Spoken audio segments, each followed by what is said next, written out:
ఆంధ్రప్రదేశ్‌లోని సచివాలయం వ్యవస్థ విషయంలో ఆంధ్రప్రదేశ్ ముఖ్యమంత్రి జగన్మోహన్ రెడ్డి తాను అధికారంలోకి వచ్చినప్పటి నుంచి కూడా ఏదో ఒక రకమైన తలకాయ నొప్పిని వాళ్ళతో ఆయన పడుతూనే ఉన్నారు. నిజానికి కొన్ని తలకాయ నొప్పులు బయట వైపు నుంచి వస్తే ఇప్పుడు ఏకంగా వాలంటీర్ల నుంచే వస్తున్నాయి. వాలంటీర్లు అనేటువంటి టాపిక్ మీద జగన్మోహన్ రెడ్డి ఎన్నో రకాల సవాళ్లు ఎదుర్కొన్నారు, తలనొప్పులు ఎదుర్కొన్నారు. అయినా కానీ ఆ యొక్క వ్యవస్థని రద్దు చేసే ప్రసక్తే లేదని ఆయన ప్రకటించారు. ఆ తర్వాత నెమ్మది నెమ్మదిగా వాలంటీర్స్ మీద ఉన్నటువంటి నెగిటివిటీ పోయింది. ఇప్పుడు తటస్థంగా ఉన్నారు ప్రజలు. వాలంటీర్ అంటే ఒక తటస్థమైనటువంటి అంశంగా చూస్తున్నారు తప్ప పాజిటివ్ కాదు, అట్లాగని నెగిటివ్ కాదు. అట్లీస్ట్ అంతవరకు వచ్చి ఈ వ్యవహారం ఆగింది.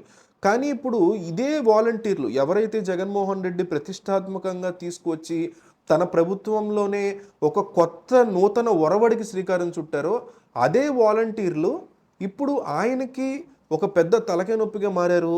తమ యొక్క జీతాలు పెంచాలంటూ వారు చేస్తున్నటువంటి రచ్చ ఏపీ ప్రభుత్వానికి పెద్ద ఇబ్బందికర అంశంగా మారింది. వైఎస్ జగన్మోహన్ రెడ్డి ప్రభుత్వం గ్రామీణ సుపరిపాలన మరింత ప్రజలకి అందుబాటులోకి తీసుకెళ్ళడానికి తీసుకొచ్చిందే వాలంటీర్ వ్యవస్థ. గ్రామాల్లో ఖాళీగా ఉంటున్న వేరే ఉపాధులు ఉద్యోగాలకు వెళ్ళే అవకాశం కూడా ఉండని వారి కోసం ఒక పార్ట్ టైం జాబ్ లాగా దీన్ని తీసుకొచ్చారు. ఈ వాలంటీర్ వ్యవస్థ ద్వారా ప్రభుత్వం ఎలాంటి ప్రయోజనాలు అయితే ఆశిస్తున్నదో అవన్నీ చక్కగా నెరవేరుతాయి. వృద్ధులకి పెన్షన్లు ప్రతి నెల 1వ తేదీన వారి ఇంటి వద్దకే వెళ్ళి అందుతున్నాయంటే ఎలాంటి ఇక్కట్లు లేకుండా పేదలు ప్రభుత్వం అందిస్తున్న సహాయాన్ని తీసుకోగలుగుతున్నారంటే అందుకు వాలంటీర్ల వ్యవస్థ అందిస్తున్న సేవలే కారణం. నిజానికి వాలంటీర్ల సేవల్ని చాలా పరిమితంగా మాత్రమే ప్రభుత్వం వాడుకుంటుంది.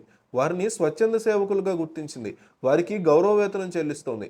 ప్రభుత్వం పరంగా వారికి ఎన్ని రకాల పనులు చెప్తున్నప్పటికీ అన్నీ కలిపి రోజుకి 2-3 గంటల కంటే ఎక్కువ పని ఉండే అవకాశమే లేదు.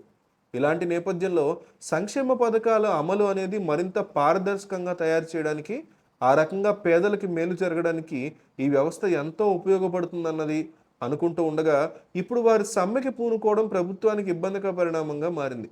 తమని పర్మనెంట్ ప్రభుత్వ ఉద్యోగులుగా గుర్తించాలని, నెలకి 18,000 వేతనం చెల్లించేలా ఉత్తర్వులు ఇవ్వాలని వారు డిమాండ్ చేస్తున్నారు. వాలంటీర్ వ్యవస్థ రూపకల్పనలోని మౌలికమైన స్ఫూర్తికే ఇది విరుద్ధం. పర్మనెంట్ ఉద్యోగులను నియమించుకోవడానికి ప్రభుత్వం ఏర్పాటు చేసిన వ్యవస్థ కాదు ఇది. చదువుకుని ఉద్యోగాల్లో చేరడానికి ముందు 1-2 ఏళ్ల విరామం తీసుకుంటున్న వారు తమ కుటుంబ పరిస్థితుల కారణంగా ఉద్యోగానికి వెళ్ళే అవకాశమే లేకుండా ఇంట్లోనే ఇష్టం లేకుండా ఉండిపోయి చదువుకుంటున్న గృహిణులు ఇలాంటి బాధ్యతల్లో ఉంటారు. అలాంటి వారికి చిన్న అవకాశంగా మాత్రమే ఈ వ్యవస్థ రూపుదిద్దుకుంది. అయితే ఇప్పుడు వారు ఎదురు తిరగడంలో అత్యాశ కనిపిస్తోంది. పర్మనెంట్ ఉద్యోగాల డిమాండ్తో ప్రభుత్వాన్ని డిఫెన్స్లో పడేసే కుట్ర జరుగుతోంది.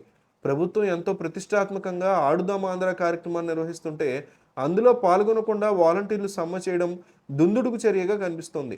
సమ్మెను కొనసాగిస్తూ జనవరి 1న పెన్షన్ల పంపిణీ కూడా చేయబోమని చెప్తున్నారు.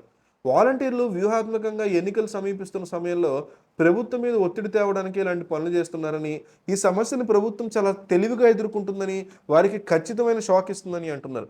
ఈ విషయంలో ఈ యొక్క అంశంలో మీ సపోర్ట్ ఎవరికి? ఒక ఆంధ్రప్రదేశ్ ఓటర్గా లేదా తెలంగాణ నుంచి ఈ అంశాన్ని అబ్జర్వ్ చేసే వ్యక్తిగా మీ అభిప్రాయాన్ని డెఫినెట్లీ కామెంట్లో చెప్పండి. వాలంటీర్కి మీ సపోర్ట్ అయితే వాలంటీర్ అని కామెంట్ చేయండి. జగన్ ప్రభుత్వానికి మీ సపోర్ట్ అయితే జగన్ అని కామెంట్ చేయండి. అంతేగాని వీడియో చూసి ఉత్తినే వెళ్ళిపోకండి. ఏపీ ప్రజలు, తెలంగాణ ప్రజలు ఈ వీడియోని చూసినప్పుడు ఏపీ ప్రజలు ఎవరి వైపు ఉన్నారు అనే అంశాన్ని చాలా క్లియర్గా అర్థమయ్యేలాగా వాలంటీర్ లేదా జగన్ ఈ రెండిట్లో ఒక పదాన్ని కామెంట్లో పెట్టండి. తద్వారా ప్రజలు ఎవరికి సపోర్ట్గా ఉన్నారనేది వాళ్ళకు కూడా తెలుస్తుంది.